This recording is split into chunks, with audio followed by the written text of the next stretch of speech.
ठीक है।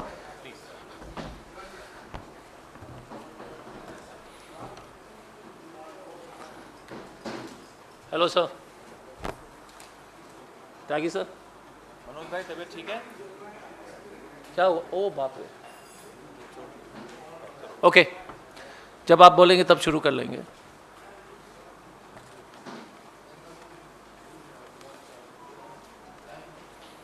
शुरू कर ले क्या सर? हाँ, बैकग्राउंड ऑन। Thank you.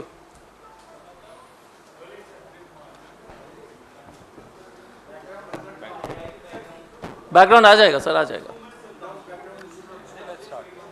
नहीं सेंगे it will come so 2 minute ना।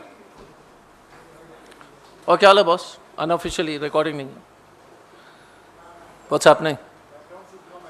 हाँ ओके ओके। पहले तो सबको नमस्कार।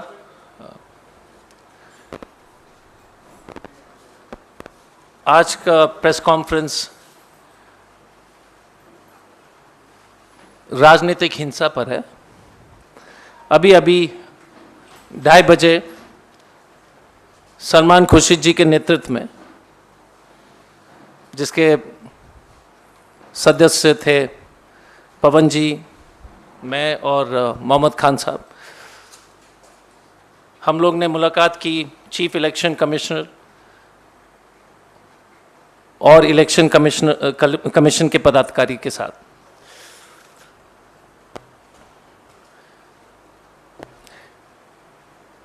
जब भी भारतीय जनता पार्टी की चुनाव में हार होती है या उनकी जो है राजनीतिक अस्तित्व खतरे में आ जाती है,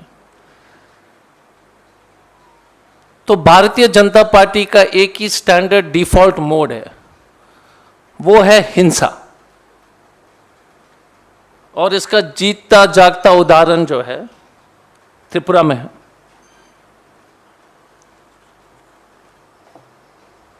मैं अभी त्रिपुरा से लौट के आया हूं और वहां के जो जिस तरह से बीजेपी ने सभी दल के साथ जिस तरह से उन्होंने आक्रमण किया, हमला कर रहे हैं, उस पर जो विस्तार से हम आपको बताएंगे और इसके बाद प्रेस रिलीज में भी आपको जो घटना के बारे में विस्तृत रूप से आपको दी जाएगी। एक चीज, बीजेपी जो है अपने को भी नहीं छोड़ते हैं। उनके एक्स डिप्टी चीफ मिनिस्टर थे जो पार्टी छोड़ के गए थे उत्तर प्रदेश में, उनकी भी उन्होंने पिटाई करने की कोशिश की। ये भारतीय जनता पार्टी का डीएनए में है कि मारना है, जो भी राजनीतिक प्रतिद्वंदी है उनके ऊपर हिंसा करना। यदि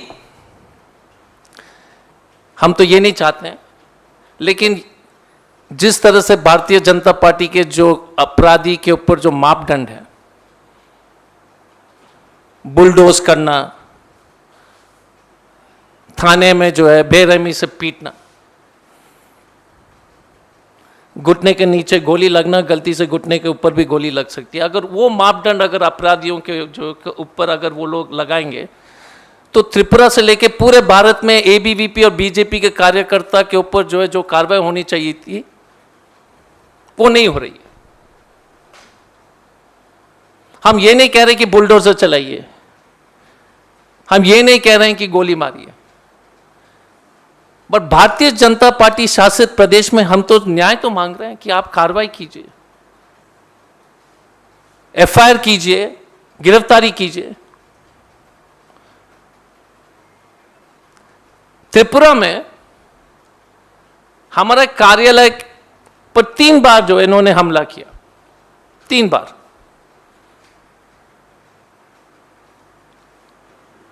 काफी जो है कार्यालय को उन्होंने जला दिया। लगातार अखबार में जो ये न्यूज छपती रही है, लेकिन मोदी जी और अमित शाह जी एकदम चुप हैं। तो 2 ही कारण हो सकते हैं। ये तो या तो मोदी जी और अमित शाह जी बोलने में डरते हैं, या इनके निर्देश के आधार पर यह सब हो रहा है।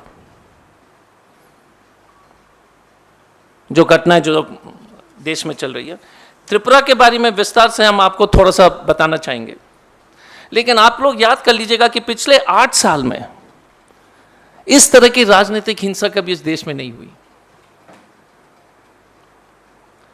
बीजेपी को जो है अपना जो है नाम बदल करके भारत जलाओ पार्टी करने की आवश्यकता है अब,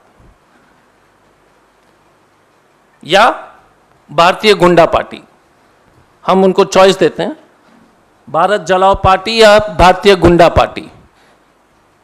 क्योंकि जिस तरह से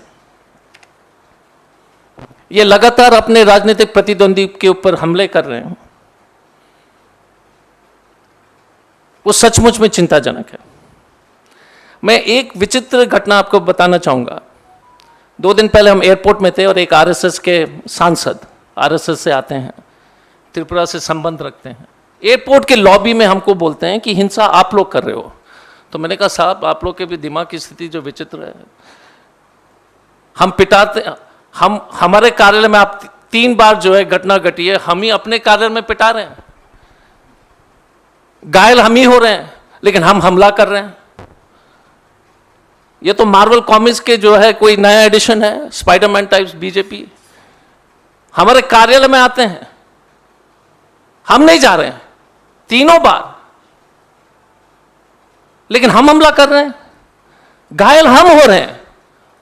ये आरएसएस वाले ही बोल सकते हैं सब, और किसी की क्षमता में नहीं है इस तरह के जो है कहानी रचने का।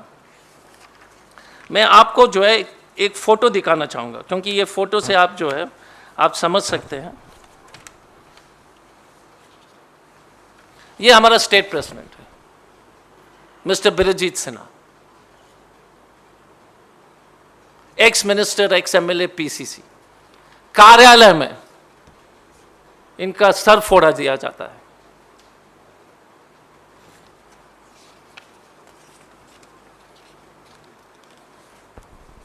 एक और फोटो मैं इसलिए दिखा रहा हूं